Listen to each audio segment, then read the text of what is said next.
Esto es Mundo Audiovisual. Un espacio para reflexionar sobre nuestra profesión, aprender de experiencias reales y crecer juntos en esta apasionante industria. Si el audiovisual es más que un trabajo para ti, este es tu lugar, con Jandro Legido. Muy buenos días, tardes, noches o fines de semana. ¿Cómo estáis, amigos y amigas de Mundo Audiovisual?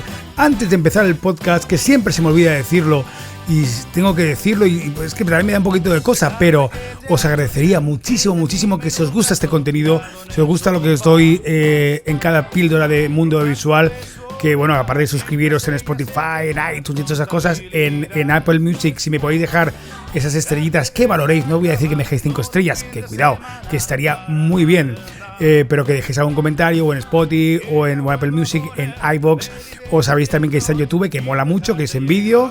Y la verdad es que lo agradecería muchísimo porque tengo muchas ganas de llegar a más gente, que sé que hay mucha gente que esto le puede parecer interesante.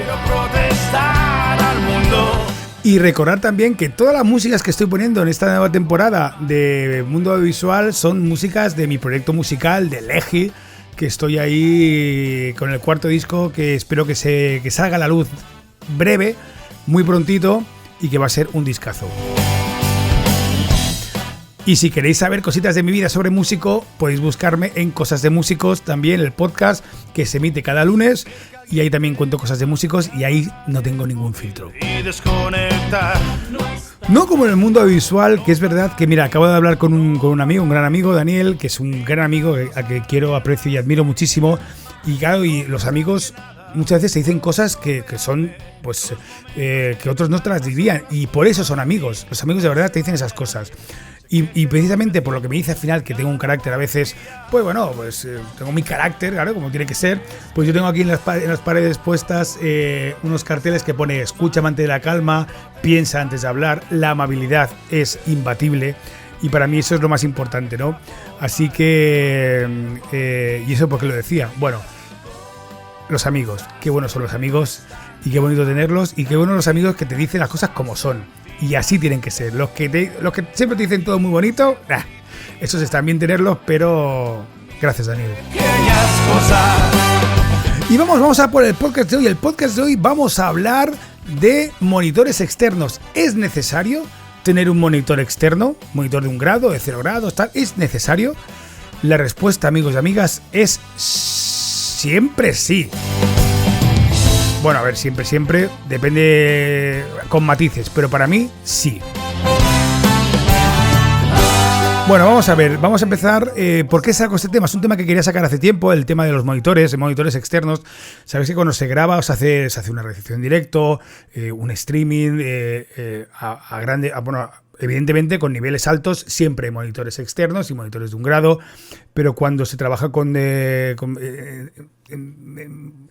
entornos más pequeños, pues no siempre utilizamos monitores. Por ejemplo, para editar no solemos utilizar monitores. O sea, la mayoría de editores que conozco no se gastan el dinero, con razón, porque valen muy caros esos monitores, no se gastan dinero en un monitor de referencia, por ejemplo, de un plano, o sea, de 1 grado, que son monitores donde tienes que dedicarle un tiempo a calibrarlos, y monitores que el más barato te puede costar 1.000 euros y que tampoco es una maravilla, ¿sabes? Yo, por ejemplo, tengo un monitor que es de 1 grado, es profesional, con entrada SDI, y eso, al final, si lo calibras bien, porque tienes que dedicarle un tiempecito a calibrarlo, de hecho hay herramientas y hay unos ratones, por ejemplo, que los pones en la pantalla, una especie de ratones, que los pones en la pantalla y te ayuda también a calibrarlo a través de un software. Cuando tienes bien calibrado el monitor, es como los monitores de audio. Los monitores de audio, o sea, nadie se plantea en un estudio de sonido no tener un monitor de audio. Un monitor de audio más o menos bueno, porque ese sonido que te va a dar ese monitor de audio es el que tú vas a tener ya de referencia para tus mezclas, para tus masters o todo eso.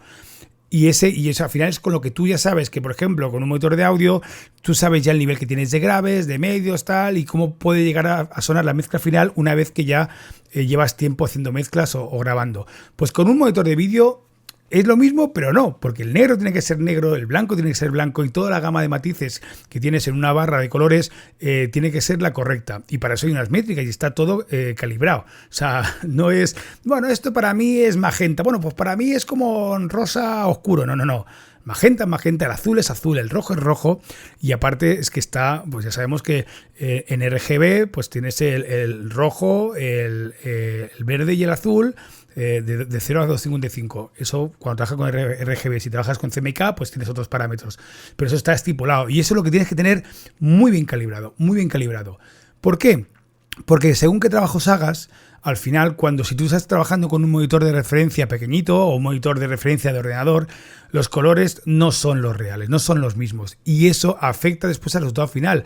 Que cuando la gente lo ve en el móvil, es verdad que cada uno tiene su móvil, tiene su historia, tiene su ordenador, con unos colores, con unas temperaturas totalmente diferentes uno de los otros. Y lo que ves en un sitio de una forma, lo ves en otro en otra. Pero tú tienes que sacar la forma más óptima para ver los colores. Y ya no solo para vídeos de redes o lo que sea, sino cuando trabajas con marcas, es muy importante que el color de la marca, el color que tiene corporativo una marca, sea el color que te han pedido y el color que tienen. Porque ha habido una gente que ha trabajado en toda una línea gráfica para ese color, para esa marca, para ese logo que se expresa de unas formas. Y eso es importante al final decir, oye, pues lo mantengo también en la identidad gráfica que hago con los vídeos, ¿no? Yo me he encontrado de ver vídeos por las redes de marcas que ha hecho, pues eso, el típico recap de una empresa tal y cual, y cuando ves el logo dices, este logo no es el mismo color exactamente, sobre todo cuando juegas con degradados o colores como muy matizados, ¿no?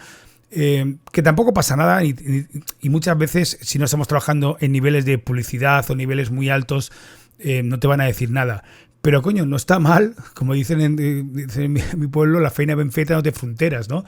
El trabajo bien hecho no tiene fronteras. Entonces, el hecho de poder hacerlo bien, pues eso es un plus y es ese valor diferencial que muchas veces vamos a tener que nos diferencia a otros profesionales, ¿no?